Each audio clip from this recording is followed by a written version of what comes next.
driving this decision when it comes to the overall solution? What do you explain to people who think that the new Canadians become super liberal and that stops progress forward now? So that's a good question. So, is all this just politics? I mean, we live in a polarized time, and it just seems like one team versus the other. And there's definitely some truth to that. But I would say this. I mean, Biden's in a bad spot because he ran for president saying he was going to unite the country.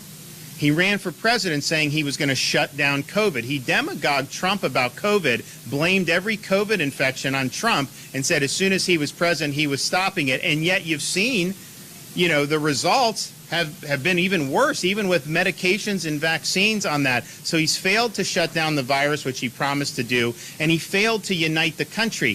His proposals that he's done are more divisive than any policies, Republican or Democrat, in my lifetime that I can think of. And so that's what's driving the dissatisfaction. Part of it is the policies aren't working, and I think we have a responsibility to call them out. Look, if you want truckers fired, if you want nurses fired in Florida, I'm standing up for them, and I'm going to fight back against you. That's just the bottom line. But I think also the dissatisfaction is driven by people appreciate if you run and you say you're going to do stuff and you do it, even if they don't agree with it, they kind of give you credit for doing what you said you do. I mean, I've done what I said I would do. You look back at my inauguration speech, we've knocked out what I said I would do, and we're doing even more.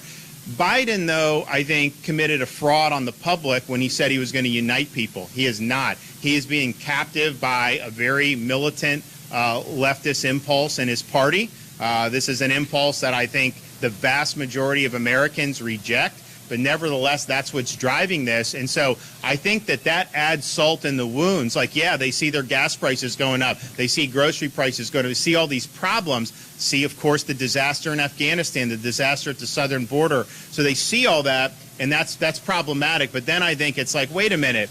How is it uniting the country by having an open border? How did it unite the country for being humiliated in Afghanistan? How is it uniting the country to try to impose mandates that are going to cause millions of Americans to potentially lose jobs or livelihoods? And that, I think, is why people are so dissatisfied. And so we have just a responsibility to stand up for folks. And we've guarded Floridians' jobs zealously, their freedom zealously, from threats on all comers. But if it happens to be coming out of Washington, that we're going to do that. But people know that if you have a bureaucracy that's out of control and they have their set sight on the jobs and livelihoods of Floridians, people know they have a governor that is going to fight back. They have a governor that's going to stand up for them. They have a governor that is going to do whatever he can to make sure they have the right to work and the businesses can function and kids are able to go to school and all the things that are just so important to having a healthy society. That's what we're fighting for.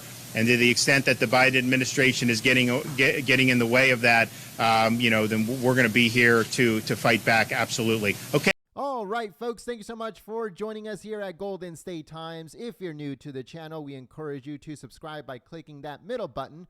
Also, check out our previous video by clicking the video on the right, or a video you might enjoy by clicking the video on the left. Also, don't forget to click the thumbs up button and share this video on social media. Peace.